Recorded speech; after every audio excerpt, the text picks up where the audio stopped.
Every offshore installation is a confined and self-contained community.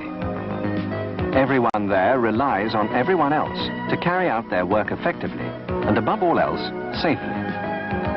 Although rules and regulations may vary between different countries and different operators, the importance of safety is universal.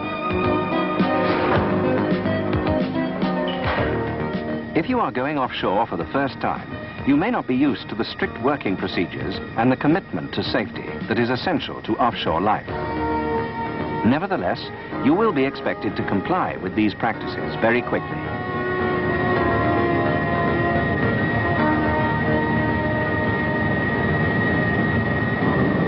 Start off right by obeying all the instructions on boarding and alighting from the helicopter.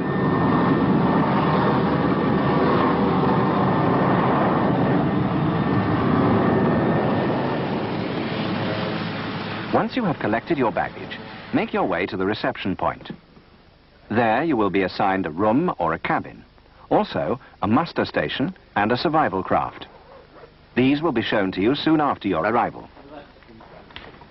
The muster stations are where everyone gathers should there be an emergency on the platform. Mate, it's your first time on the platform? Yes, it is. You'll be in cabin 39B and could you be in the cinema at 1 o'clock for a safety briefing. Thank you.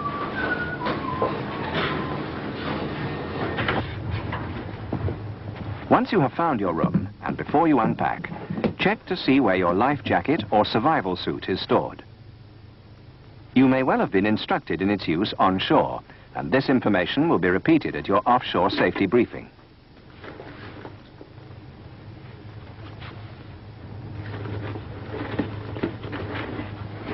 It shouldn't take long to unpack, because as all installations have laundries, you don't need to take much personal clothing offshore. Shortly after your arrival, you must attend a safety briefing. This may include a film or slideshow, as well as a talk by the safety officer. Thank you. You will be given a safety booklet, if you haven't already received one, containing the essential points of the briefing. These include what to do in an emergency and the signals that indicate when an emergency is taking place. A video of the platform, it was made on here. In offshore oil fields, where extremely low temperatures are commonplace, survival suits may be a legal requirement for abandonment. Listen carefully to everything that you are told, even if you think you know what's going to be said, because the precise details of where to go and what to do vary from installation to installation. To take just one example, there are many different types of life jackets, and they are all capable of keeping you afloat, but only provided that they're correctly worn. So it's essential to listen carefully to the briefing. The status signals also vary from installation to installation, but their importance does not vary. You must obey their requirements immediately and without question. It is essential that you fully understand what these signals mean. Okay, gents, that more or less. The safety officer will always end the briefing with a question and answer session. Whereabouts do we get eye protection on the platform? Glasses. If there is anything you don't understand or are not clear about, be sure to ask. Soon afterwards, you will be shown the way to your muster station and your lifeboat. Generally, the muster stations are very close to the lifeboats, but this is not always so. You may find the layout of the platform a bit bewildering at first, but don't be hesitant about asking questions. Offshore, everyone depends on everyone else, and for everyone there was once a first visit. Make sure you know how to get to your muster station. There you'll find an ample supply of life jackets or survival suits, so that you don't need to go to your cabin if you're near the muster station when the alarm sounds. The lifeboat will be totally enclosed and powered by diesel engine. There are several types. Each installation will have specially trained crews whose job it will be to lower and operate the lifeboats in an emergency. All you will have to do is to follow their instructions. You will find that no one should ever leave the accommodation without wearing a helmet, safety boots, and other protective clothing.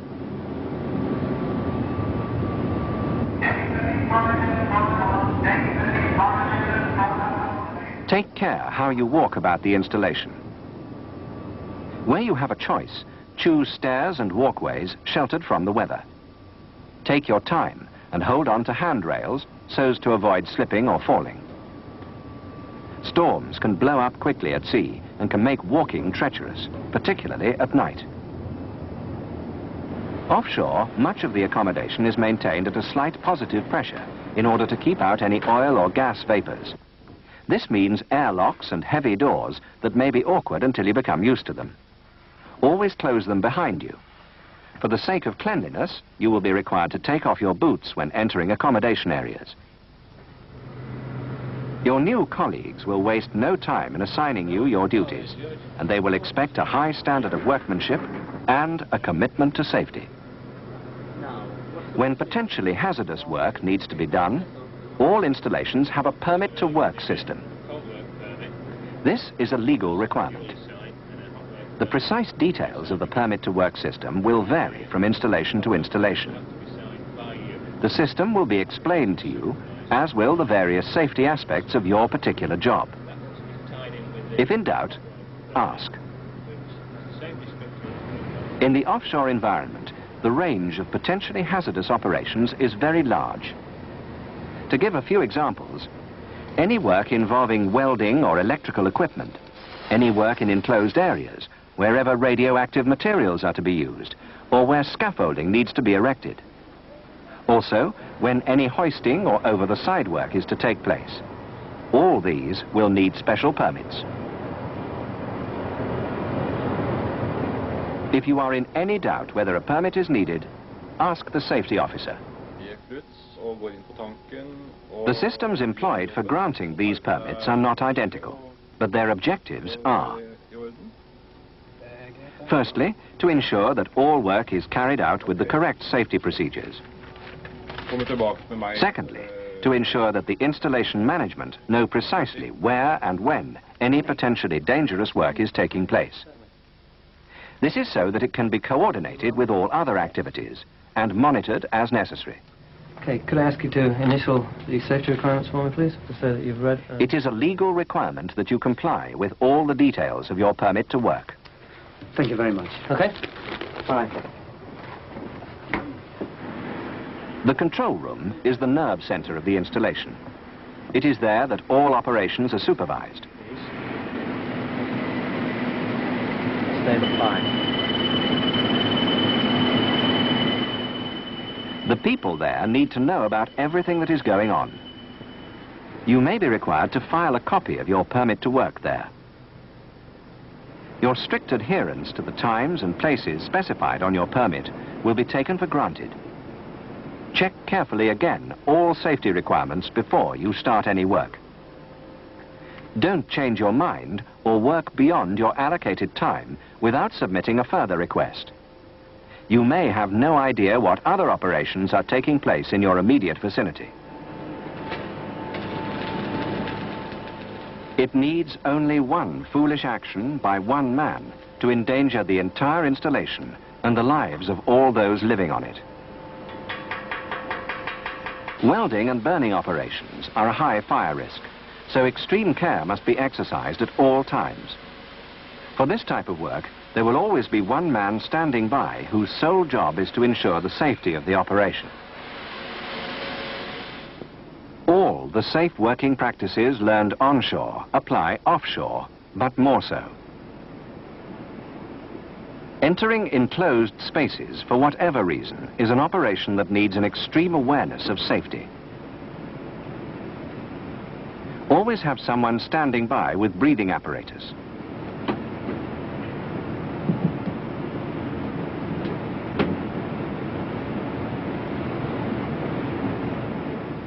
Eye protection and ear protection are vital where needed. Remember, when working on or near machinery, take off any personal effects, such as rings, watches, chains, and pendants. Loose clothing can also be dangerous. Don't take any chances. Personal protection will be provided. Be sure to use it. Shifts are long and the work can be arduous, so extra care needs to be taken towards the end of each shift. Never throw anything over the side. There may be ships or divers or people you cannot see working beneath you on the installation. Good housekeeping is vital offshore. In the restricted space of an installation, any piece of waste or rag left behind can become a hazard. No job can be considered complete until you have thoroughly cleaned up your workplace and have had your permit to work signed off as finished. Sånn, det var fint, takk skal du ha. Ok, fin røyre.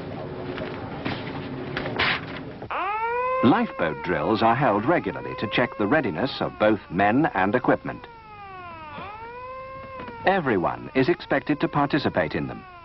You must respond immediately to the alarm. Wear warm clothing, helmet and safety boots. If you are in or near your cabin, put on your life jacket or survival suit and proceed in an orderly way to your muster station. If you are working, switch off all non-essential equipment. Leave nothing behind you that could endanger the platform. Proceed to your muster station. The importance of learning to do this calmly cannot be overemphasized. Participate positively in all safety drills. If you fail to prepare, you prepare to fail. Once at the muster station, follow the procedure required by the installation you are on.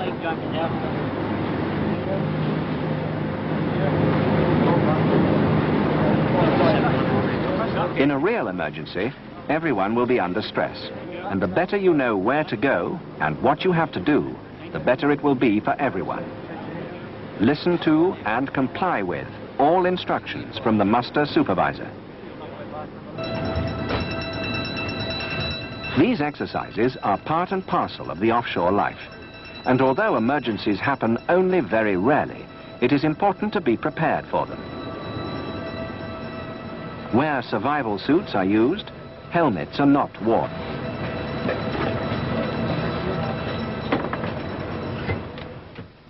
On a normal drill, you will get into the lifeboat, sit down and strap yourself in.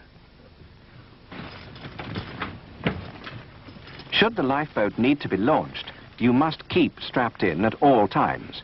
This is to ensure the vessel's self-righting characteristic.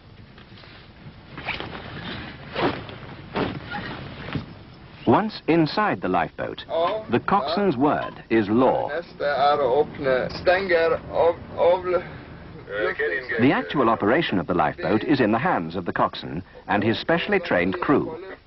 But there is no harm in you familiarizing yourself with the operation of the lifeboat.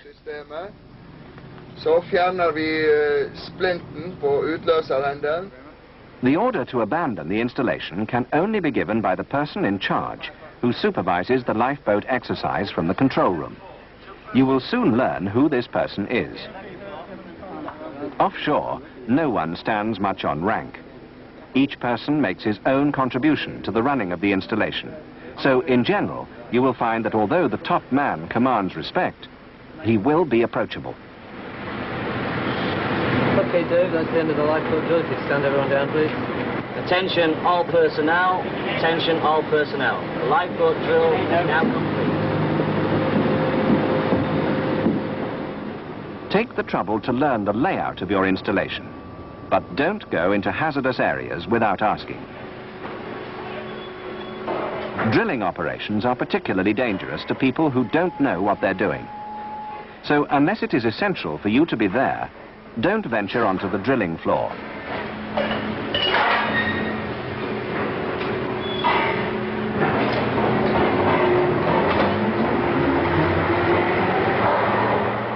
Every installation has fire and gas detection systems and firefighting equipment.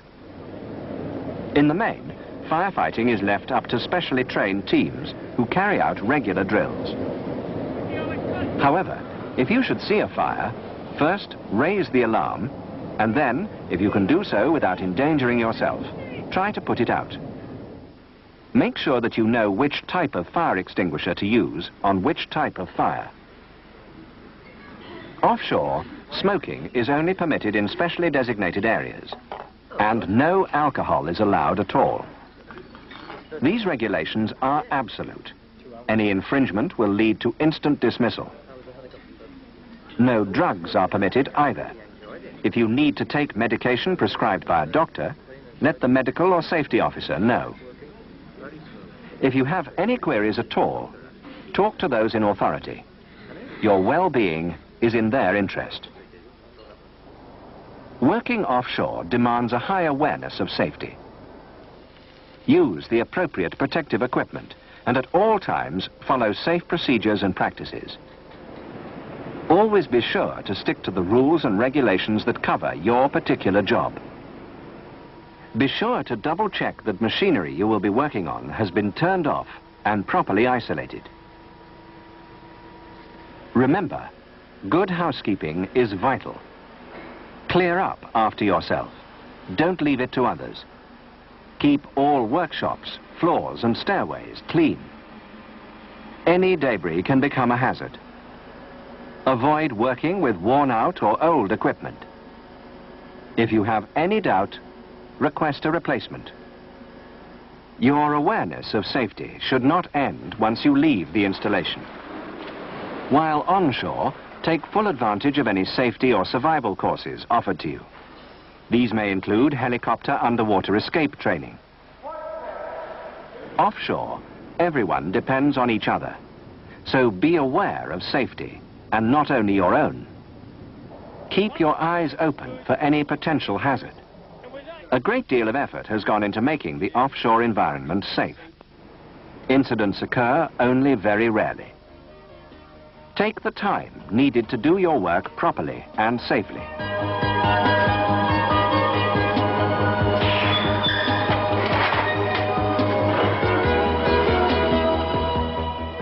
Safety can only be achieved by informed, alert and skillful people who have respect not only for themselves, but also for the well-being of others.